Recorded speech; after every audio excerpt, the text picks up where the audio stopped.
Full Moon sale ಬೆಳಗ್ಗೆ 9 ಗಂಟೆಯಿಂದ ರಾತ್ರಿ 12 ಗಂಟೆವರೆಗೂ ಜುಲೈ 29 ಒಂದು ದಿನ ಮಾತ್ರ. ಏಷ್ಯಾದ ಬಿಸಿನೆಸ್ ಹಬ್, ಆಕಾಶಚುಂಬಿ ಸೌಧಗಳ ನಗರಿ ಸಿಂಗಾಪುರ. ಕನ್ನಡ ಸಂಘ ಸಿಂಗಾಪುರ ಅಥವಾ ಪ್ರೀತಿಯ ಸಿಂಗಾರ ಬೆಳೆದು ಬಂದ ಹಾದಿ ಎಂಥದ್ದು ಗೊತ್ತಾ? ವಿದೇಶಿ ಮಣ್ಣಿನಲ್ಲಿ ನಮ್ಮ ಭಾಷೆ, ಸಾಹಿತ್ಯ ಮತ್ತು ಸಂಸ್ಕೃತಿಯನ್ನ ಮುಂದಿನ ಪೀಳಿಗೆಗೆ ದಾಟಿಸ್ತಾ ಇರೋ ಈ ಕನ್ನಡಿಗರ ಸಾಹಸ ಹೇಗಿದೆ? ನಮಸ್ಕಾರ ಎಲ್ರಿಗೂ, ಇದು ಒನ್ ಇಂಡಿಯಾ ಕನ್ನಡ. ನಾನು ಪ್ರತಿಮಾ. ಏಷ್ಯಾದ ಬಿಸಿನೆಸ್ ಹಬ್, ಆಕಾಶಚುಂಬಿ ಸೌಧಗಳ ನಗರಿ ಸಿಂಗಾಪುರ. 70ರ ದಶಕದಲ್ಲಿ ಕೇವಲ 15ರಿಂದ 20 ಕುಟುಂಬಗಳಿಂದ ಶುರುವಾದ ಒಂದು ಸಣ್ಣ ಕೂಟ ಇವತ್ತು ಕಡಲಾಚೆ ಪ್ರಚಂಡ ಕನ್ನಡ ಶಕ್ತಿಯಾಗಿ ಬೆಳೆದು ನಿಂತಿದೆ. ಕನ್ನಡ ಸಂಘ ಸಿಂಗಾಪುರ ಅಥವಾ ಪ್ರೀತಿಯ ಸಿಂಗಾರ ಬೆಳೆದು ಬಂದ ಹಾದಿ ಎಂಥದ್ದು ಗೊತ್ತಾ? ವಿದೇಶಿ ಮಣ್ಣಿನಲ್ಲಿ ನಮ್ಮ ಭಾಷೆ, ಸಾಹಿತ್ಯ ಮತ್ತು ಸಂಸ್ಕೃತಿಯನ್ನ ಮುಂದಿನ ಪೀಳಿಗೆಗೆ ದಾಟಿಸ್ತಾ ಇರೋ ಈ ಕನ್ನಡಿಗರ ಸಾಹಸ ಹೇಗಿದೆ? ಸಿಂಗಾಪುರದಲ್ಲಿ ಕನ್ನಡದ ಕಸ್ತೂರಿ ಪಸರಿಸಿದ ಆ ಸಂಪೂರ್ಣ ಇತಿಹಾಸವನ್ನ ಇವತ್ತು ನಿಮ್ಮ ಮುಂದೆ ಇಡ್ತಾ ಇದ್ದೀವಿ. ಏಷ್ಯಾದ ಹೆಬ್ಬಾಗಿಲು, ಆಧುನಿಕ ಜಗತ್ತಿನ ಕೌತುಕ, ಜಾಗತಿಕ ವಾಣಿಜ್ಯದ ನಡುಗಡ್ಡೆ ಸಿಂಗಾಪುರ. ಎತ್ತರಕ್ಕೆ ಬೆಳೆದು ನಿಂತ ಆಕಾಶಚುಂಬಿ ಸೌಧಗಳು, ವಿಶಾಲವಾದ ಕಡಲ ತೀರಗಳು ಮತ್ತು ತಂತ್ರಜ್ಞಾನದ ತುತ್ತ ತುದಿಯಲ್ಲಿರೋ ಈ ದ್ವೀಪ ರಾಷ್ಟ್ರದಲ್ಲಿ ಜಗತ್ತಿನ ನಾನಾ ಮೂಲೆಗಳಿಂದ ಬಂದ ಜನ ನೆಲೆಸಿದ್ದಾರೆ. ಆದರೆ ಈ ಆಧುನಿಕತೆಯ ಮೆರುಗಿನ ಮಧ್ಯೆ ಮಹಾಸಮುದ್ರದ ತೀರದಲ್ಲಿ ಎಲೆಮರೆಯ ಹೂವಿನಂತೆ ಸದ್ದಿಲ್ಲದೆ ಅರಳಿ ತನ್ನ ಸೌರಭವನ್ನು ಹರಡ್ತಾ ಇರೋ ಒಂದು ಸಮುದಾಯ ಇದೆ. ಅದೇ ನಮ್ಮ ಸಿರಿಗನ್ನಡರ ಸಮುದಾಯ. ಕರಾವಳಿಯ ತಂಗಾಳಿ, ಉತ್ತರ ಕರ್ನಾಟಕದ ಗಂಭೀರತೆ, ಮಲೆನಾಡಿನ ಹಸಿರು ಮತ್ತು ಹಳೆಯ ಮೈಸೂರಿನ ವೈಭವವನ್ನು ತಮ್ಮ ಎದೆಯಲ್ಲಿಟ್ಕೊಂಡು ಬಂಗಾಳ ಕೊಲ್ಲಿಯನ್ನ ದಾಟಿ ಬಂದು ಸಿಂಗಾಪುರದ ಮಣ್ಣಿನಲ್ಲಿ ಕನ್ನಡದ ಕಸ್ತೂರಿಯನ್ನ ಪಸರಿಸ್ತಾ ಇರೋ ಹೆಮ್ಮೆಯ ಅನಿವಾಸಿ ಕನ್ನಡಿಗರ ಕಥೆ ಇದು. ಕರ್ನಾಟಕದಿಂದ ಸಾವಿರಾರು ಮೈಲಿ ದೂರದಲ್ಲಿದ್ರು ಸಿಂಗಾಪುರ್ನಲ್ಲಿ ಕನ್ನಡತನವನ್ನ ಯಾವ ರೀತಿ ಜೀವಂತವಾಗಿಟ್ಟಿದ್ದಾರೆ? ಕೇವಲ ಬೆರಳೆಣಿಕೆಯಷ್ಟು ಕುಟುಂಬಗಳಿಂದ ಶುರುವಾದಂತಹ ಈ ಪಯಣ ಈಗ ಬೃಹತ್ ಸಮುದಾಯವಾಗಿ ಯಾವ ರೀತಿಯಾಗಿ ಬೆಳೀತು, ಇವೆಲ್ಲವನ್ನ ನೋಡ್ತಾ ಹೋಗೋಣ. 1970 ಹಾಗೆ 1980ರ ದಶಕ. ಆಗ ಸಿಂಗಾಪುರ ಇನ್ನೂ ಜಾಗತಿಕ ಹಣಕಾಸು ಕೇಂದ್ರವಾಗಿ ಬೆಳೀತಾ ಇದ್ದಂಥ ಕಾಲ. ಭಾರತದಿಂದ, ಮುಖ್ಯವಾಗಿ ಕರ್ನಾಟಕದಿಂದ ಕೆಲಸ ಅರಸಿ ಬಂದಂಥ ಕನ್ನಡಿಗರ ಸಂಖ್ಯೆ ಆಗ ತೀರಾ ವಿರಳವಾಗಿತ್ತು. ಸಂಪೂರ್ಣ ಸಿಂಗಾಪುರ್ನಲ್ಲೇ ಬೆರಳೆಣಿಕೆಯಷ್ಟು ಅಂದರೆ ಸುಮಾರು 15ರಿಂದ 20 ಕನ್ನಡ ಕುಟುಂಬಗಳು ಮಾತ್ರ ಇದ್ದಿದ್ದು. ಖಂಡಾಂತರ ಪ್ರದೇಶ, ಹೊಸ ಸಂಸ್ಕೃತಿ, ಹೊಸ ಆಹಾರ, ಇವುಗಳ ಮಧ್ಯೆ ನಮ್ಮವರಿಗೆ ಕಾಡ್ತಾ ಇದ್ದಿದ್ದು ಒಂದೇ ಕೊರಗು: ನಮ್ಮ ಮನೆ ಮಾತು ಕನ್ನಡವನ್ನಾಡೋರು ಯಾರಿದ್ದಾರೆ ಅಂತ. ಆಗ ಶುರುವಾಗಿದ್ದು ಸಾಂಸ್ಕೃತಿಕ ಹಂಬಲ.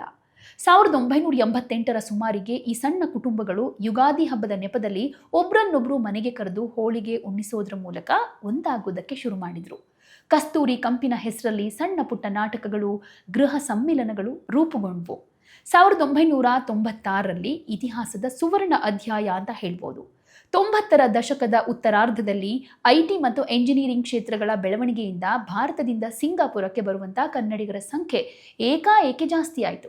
ಆಗ ಕೇವಲ ಹಬ್ಬಗಳಿಗೆ ಮಾತ್ರ ಸೀಮಿತವಾಗಿದ್ದ ಕೂಟವನ್ನ ಒಂದು ಅಧಿಕೃತ ಸಂಸ್ಥೆಯಾಗಿ ಪರಿವರ್ತಿಸೋ ಅಗತ್ಯ ಬಿತ್ತು. ಅದರ ಫಲವಾಗಿ 1996ರ ಸೆಪ್ಟೆಂಬರ್ 11ನೇ ತಾರೀಕು ಸಿಂಗಾಪುರದ ರಿಜಿಸ್ಟ್ರಾರ್ ಆಫ್ ಸೊಸೈಟೀಸ್ ಅಡಿಯಲ್ಲಿ ಕನ್ನಡ ಸಂಘ ಸಿಂಗಾಪುರ ಅಧಿಕೃತವಾಗಿ ನೋಂದಾಯಿಸಲ್ಪಡ್ತು. ಈ ಸಂಸ್ಥೆಗೆ ಆನಂತರ ಪ್ರೀತಿಯಿಂದ ಬಂದ ಹೆಸರು ಸಿಂಗಾರ ಅನ್ನೋದು. ಕನ್ನಡ ಸಂಘ ಸ್ಥಾಪನೆಯಾದ ಮೇಲೆ ಸಿಂಗಾಪುರ್ನಲ್ಲಿ ಕನ್ನಡ ಚಟುವಟಿಕೆಗಳಿಗೆ ಹೊಸ ರೆಕ್ಕೆ ಪುಕ್ಕ ಬಂತು. ಸಿಂಗಾಪುರದ ಯಾಂತ್ರಿಕ ಜೀವನದ ಮಧ್ಯೆ ಕನ್ನಡಿಗರಿಗೆ ತಮ್ಮ ಸಂಸ್ಕೃತಿಯನ್ನ ಮರುಜೀವಗೊಳಿಸುವಂತಹ ತಾಣವಾಗಿ ಈ ಸಂಘ ಹೊರಹೊಮ್ಮಿತು. ಇಲ್ಲಿ ಯುಗಾದಿ ಹಾಗೆ ರಾಜ್ಯೋತ್ಸವದ ಸಂಭ್ರಮ ಹೆಚ್ಚು ಸೌಂಡ್ ಮಾಡುತ್ತೆ. ವರ್ಷದ ಆರಂಭದಲ್ಲಿ ಬರುವಂತಹ ಯುಗಾದಿ ಮತ್ತು ನವೆಂಬರ್ನಲ್ಲಿ ಆಚರಿಸಲಾಗೋ ಕನ್ನಡ ರಾಜ್ಯೋತ್ಸವ ಸಿಂಗಾಪುರದಲ್ಲಿ ಕೇವಲ ಹಬ್ಬ ಮಾತ್ರ ಅಲ್ಲ, ಅವು ಕನ್ನಡಿಗರ ಬೃಹತ್ ಸಮ್ಮಿಲನವಾಗಿರುತ್ತೆ. ಕರ್ನಾಟಕದ ಪ್ರಖ್ಯಾತ ಸಾಹಿತಿಗಳು, ಗಾಯಕರು, ನಟರು ಮತ್ತು ರಂಗಭೂಮಿ ಕಲಾವಿದರನ್ನ ಸಿಂಗಾಪುರಕ್ಕೆ ಕರೆಸ್ಕೊಂಡು ಕಾರ್ಯಕ್ರಮಗಳನ್ನು ಆಯೋಜನೆ ಮಾಡಲಾಗುತ್ತೆ. ಹಾಗೆ ಇಲ್ಲಿ ಸಿಂಗಾರೋತ್ಸವ ಅನ್ನುವಂತಹ ಸ್ಥಳೀಯ ಪ್ರತಿಭೆಗಳ ಜಾತ್ರೆ ಕೂಡ ನಡೆಯುತ್ತೆ. ಸ್ಥಳೀಯವಾಗಿ ನೆಲೆಸಿರುವಂತಹ ಕನ್ನಡಿಗರ ಮತ್ತು ಅವರ ಮಕ್ಕಳ ಪ್ರತಿಭೆಗೆ ವೇದಿಕೆ ಕಲ್ಪಿಸೋದಕ್ಕೆ ಸಂಘ ಸಿಂಗಾರೋತ್ಸವವನ್ನು ನಡೆಸುತ್ತೆ. ಇದು ಕೇವಲ ಪ್ರದರ್ಶನ ಮಾತ್ರ ಅಲ್ಲ, ನಾಟಕ, ನೃತ್ಯ, ಭಾವಗೀತೆ, ವಚನ, ಗಾಯನ, ಜಾನಪದ ಕಲೆಗಳ ಒಂದು ಸುಂದರ ಜಾತ್ರೆಯಾಗಿರುತ್ತೆ. ಇನ್ನು ವಚನಾಂಜಲಿ ಹಾಗೆ ಸಾಹಿತ್ಯ ಗೋಷ್ಠಿಗಳು ಕೂಡ ನಡೆಯುತ್ತವೆ.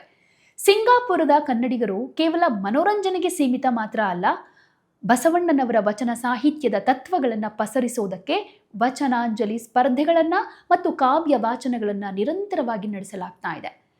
ಹಾಗೆ ಸಿಂಗಾರ ಕ್ರೀಡೋತ್ಸವ ಕೂಡ ನಡೆಯುತ್ತೆ. ಕಡಲ ತೀರದಲ್ಲಿ ಫಾರ್ ಎಕ್ಸಾಂಪಲ್ ಪಾಸೀರ್ ರಿಸ್ ಉದ್ಯಾನವನದಲ್ಲಿ ನೂರಾರು ಕನ್ನಡಿಗರು ಒಂದು ಕಡೆ ಸೇರಿಕೊಂಡು ಬೆಂಗಳೂರು, ಮೈಸೂರು, ಕಿತ್ತೂರು ಅನ್ನೋ ಹೆಸರಿನ ತಂಡಗಳನ್ನು ರಚನೆ ಮಾಡಿಕೊಂಡು ಕ್ರಿಕೆಟ್, ಹಗ್ಗ ಜಗ್ಗಾಟ, ಮರಳು ಮನೆ ಕಟ್ಟು ಆಟಗಳನ್ನು ಆಡೋದನ್ನು ನೋಡಿದರೆ ಸಿಂಗಾಪುರ ಕೂಡ ಯಾವುದೋ ಕರ್ನಾಟಕದ ಒಂದು ಊರು ಅನ್ನೋ ರೀತಿಯಲ್ಲಿ ಭಾಸವಾಗುತ್ತೆ. ಮಾತು ಮತ್ತು ಆಟಗಳ ಜೊತೆಗೆ ಬರಹದ ಮೂಲಕವೂ ಕನ್ನಡವನ್ನು ಕಾಯ್ದುಕೊಳ್ಳೋ ದೊಡ್ಡ ಕೆಲಸ ಕೂಡ ಇಲ್ಲಾಗ್ತಾ ಇದೆ. ಸಂಘದ ಹೆಮ್ಮೆಯ ಪ್ರಕಟಣೆ ಅಂದರೆ ಸಿಂಗಾರ ಪತ್ರಿಕೆ ಅನ್ನೋದು. ದಶಕಗಳಿಂದ ಮುದ್ರಣ ರೂಪದಲ್ಲಿದ್ದ ಈ ಪತ್ರಿಕೆ ಅನಿವಾಸಿ ಕನ್ನಡಿಗರ ಕಥೆ, ಕವನ ಹಾಗೆ ಅನುಭವಗಳನ್ನು ಜಗತ್ತಿಗೆ ತಲುಪಿಸ್ತಾ ಇತ್ತು. ಆದರೆ ಬದಲಾದ ತಂತ್ರಜ್ಞಾನದ ಯುಗದಲ್ಲಿ ಸಿಂಗಾರ ಪತ್ರಿಕೆಯನ್ನು ಸಂಪೂರ್ಣವಾಗಿ ಡಿಜಿಟಲೀಕರಣಗೊಳಿಸಲಾಗಿದೆ. ಇಂದಿಗೂ ವಿಶ್ವದ ಯಾವುದೇ ಮೂಲೆಯಲ್ಲಿರೋ ಕನ್ನಡಿಗ ತನ್ನ ಮೊಬೈಲ್ ಅಥವಾ ಕಂಪ್ಯೂಟರ್ನಲ್ಲಿ ಸಿಂಗಾರ ಪತ್ರಿಕೆಯನ್ನು ಓದಬಹುದು. ಇದಲ್ಲದೆ ಮುಂದಿನ ಪೀಳಿಗೆಗೆ ಅಂದರೆ ಸಿಂಗಾಪುರದಲ್ಲೇ ಹುಟ್ಟಿ ಬೆಳೀತಾ ಇರೋ ಕನ್ನಡದ ಮಕ್ಕಳಿಗೆ ಇ ತಿದ್ದಿಸೋದಕ್ಕೆ ಕನ್ನಡ ಕಲಿ ಅನ್ನೋ ಶಾಲಾ ಕಾರ್ಯಕ್ರಮಗಳ ಮೂಲಕ ಕನ್ನಡ ಭಾಷಾ ತರಗತಿಗಳನ್ನು ನಡೆಸಲಾಗ್ತಾ ಇದೆ. ವಿದೇಶದಲ್ಲಿದ್ದರೂ ತಮ್ಮ ಮಕ್ಕಳು ತಾಯ್ನಾಡಿನ ಭಾಷೆಯನ್ನು ಮರಿಬಾರದು ಅನ್ನೋ ಹೆತ್ತವರ ಆಸೆಗೆ ಸಂಘ ದಾರಿದೀಪವಾಗಿದೆ. ಸಿಂಗಾಪುರದಲ್ಲಿ ಕನ್ನಡ ಸಮುದಾಯದ ಬೆಳವಣಿಗೆಯನ್ನು ಗಮನಿಸ್ಬಿಟ್ರೆ ಇಂದು ಅಲ್ಲಿ IT ವೃತ್ತಿಪರರು, ವೈದ್ಯರು, ಸಂಶೋಧಕರು, ಪ್ರೊಫೆಸರ್ಗಳು, ಉದ್ಯಮಿಗಳು ಹಾಗೆ ಸರ್ಕಾರದ ಉನ್ನತ ಹುದ್ದೆಗಳಲ್ಲಿರೋ ಸಾವಿರಾರು ಕನ್ನಡಿಗರಿದ್ದಾರೆ. ಆದರೆ ಈ ಸಮುದಾಯದ ಶಕ್ತಿ ಇರೋದು ಅವರ ಸಾಮಾಜಿಕ ಕಳಕಳಿಯಲ್ಲಿ, ಅಂದರೆ ಸೋಷಿಯಲ್ ರೆಸ್ಪಾನ್ಸಿಬಿಲಿಟಿ ಅಂತ.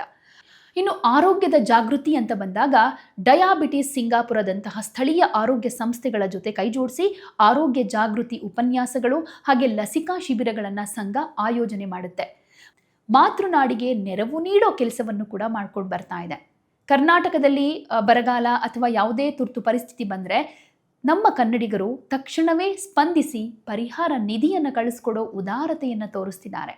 ಹಾಗೆ ಹೊಸಬರಿಗೆ ಆಸರೆ ಅಂತ ಬಂದಾಗ ಉದ್ಯೋಗ ಅಥವಾ ಶಿಕ್ಷಣಕ್ಕಾಗಿ ಹೊಸದಾಗಿ ಸಿಂಗಾಪುರ್ಗೆ ಕಾಲಿಡೋ ಕನ್ನಡಿಗರಿಗೆ ವಸತಿ ಮಾರ್ಗದರ್ಶನ ಹಾಗೆ ಬಂಧುತ್ವದ ಬೆಂಬಲ ನೀಡುವಲ್ಲಿ ಈ ಸಮುದಾಯದ ಪ್ರತಿಯೊಬ್ಬ ಸದಸ್ಯನೂ ಕೂಡ ಮುಂದೆ ಇರ್ತಾನೆ.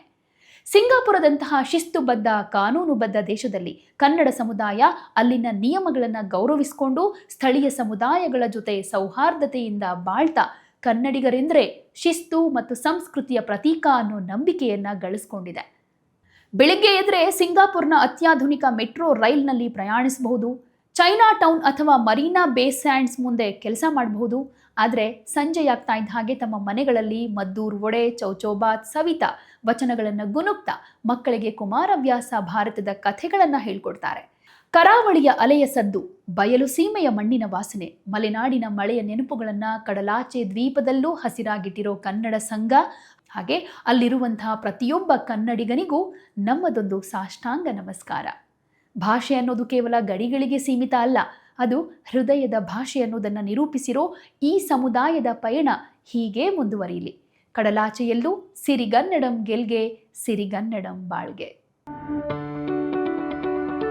ಯಾವುದೇ ಸುದ್ದಿಯ ಅಪ್ಡೇಟ್ ಅನ್ನ ಮಿಸ್ ಮಾಡ್ಕೊಳ್ಬಾರ್ದು ಅಂದ್ರೆ ಈಗ್ಲೇ ಒನ್ ಇಂಡಿಯಾವನ್ನ ಸಬ್ಸ್ಕ್ರೈಬ್ ಮಾಡಿ.